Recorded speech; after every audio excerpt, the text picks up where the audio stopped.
Around 1970 or 71,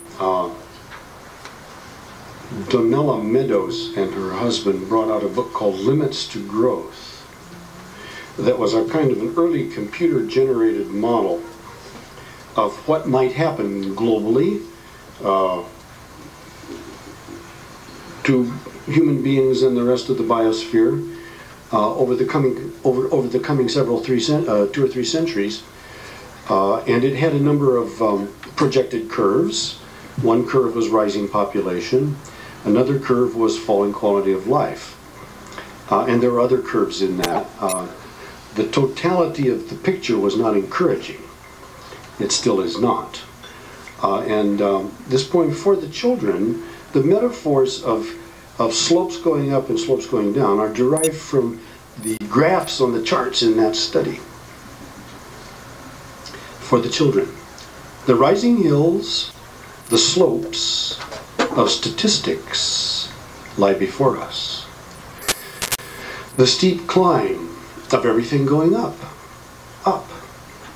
as we all go down. In the next century, or the one beyond that, they say, are valleys, pastures. We can meet there in peace if we make it. To climb these coming crests, one word to you and your children. Stay together. Learn the flowers. Go light. Talking late with the governor? Talking late with the governor. Go light, yeah. A little commentary on that. I read, I was going around Alaska for the Alaska Humanities Forum 10 or 12 years ago, and spent an afternoon at a high school out in Unalaska on the Aleutian Chain, where most of the kids are Aleut or Aleut Russian, and where a lot of Russian culture is still, Orthodox Russian culture is still very much intact. I read that poem with them, to them, and then I asked them, well, what do you think those last 3 lines mean? Stay together, learn the flowers, and go light. And so an Aleut high school boy said, well, stay together means you should know your family history and who your uncles and aunties are and keep touch with them all, and go to family weddings and family funerals and be a good family person. Know that history. I said, right. And then another Aleut boy said, learn the flowers means you got to know how to trap fox and how to set crab pot, how to fish cod and halibut, how to take care of yourself out here. And then an Aleut girl said, go light means don't waste oil. It was right on, you know.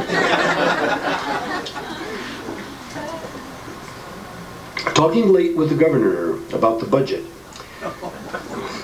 A crypto-Chinese poem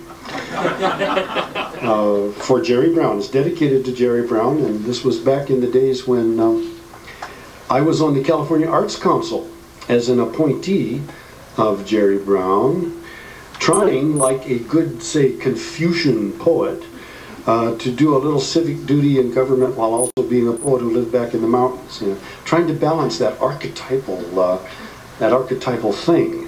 Not easy. Not easy at all. But it was fun. Talking late with the governor about the budget. Entering the midnight halls of the Capitol, iron carts full of printed bills, filling life with rules. At the end of many chambers, alone in a large tan room, the governor sits, without dinner, scanning the hills of laws, budgets, codes, in this land of 20 million, from desert to ocean. Till the oil runs out, there's no end in sight. Outside, his car waits with driver, alone, engine idling. The great pines on the Sacramento Capitol grounds are less than a century old. 2 a.m. we finally walk to the street, tired of the effort of thinking about the people. The half moon travels west in the elegant company of Jupiter and Aldebaran, and east over the Sierra, far flashes of lightning.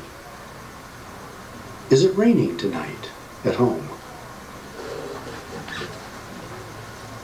Afterward.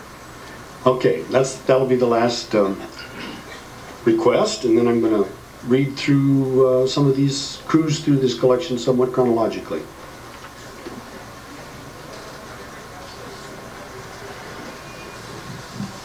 After work.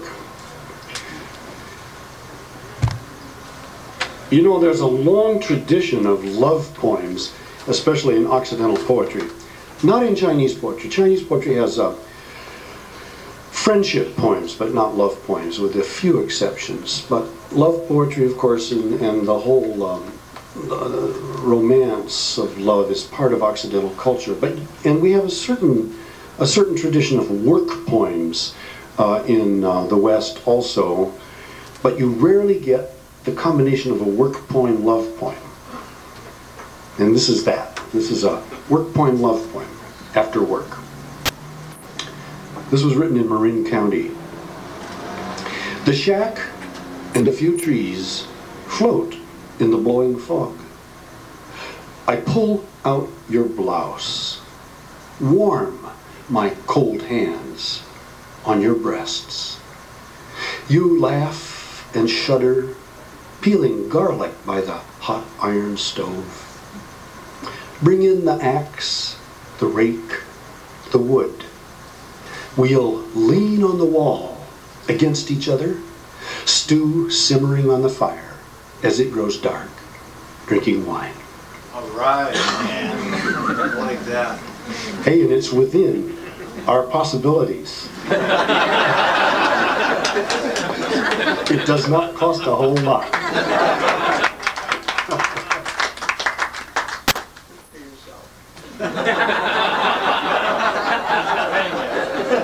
Speak for myself. Well, I don't need very expensive wine.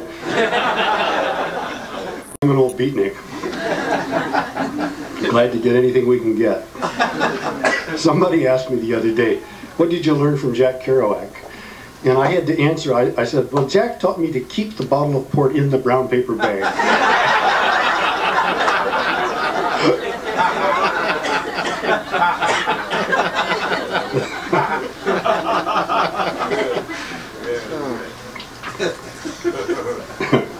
Well, this is a kind of a retrospective, and so I'm going to cruise through some of these, I'm going to cruise through this a bit chronologically and read a few poems from each of the earlier books. And then I'm going to finish up tonight with recent poems that have not been anthologized in any books yet, a few recent poems. So from Rip Rap, this poem, mid-August at Sourdough Mountain Lookout. Down valley, a smoke haze. 3 days heat after 5 days rain. Pitch glows on the fir cones. Across rocks and meadows, swarms of new flies. I cannot remember things I once read. A few friends, but they are in cities. Drinking cold snow water from a tin cup, looking down for miles through high, still air. Now there's something in that poem that is not true. That poem has a lie in it. See, I can look back now and say that. And in fact, I have enough distance that I can admit it. What is the lie in that poem? Poets shouldn't tell lies, right? I cannot remember things I once read. Obviously, it wasn't true. I could perfectly well remember what I had read. Furthermore, I had read enough Chinese poetry to write a poem that was modeled on a sort of a Chinese conceit. So I'm embarrassed by that. But nonetheless, there you go. Rhetoric.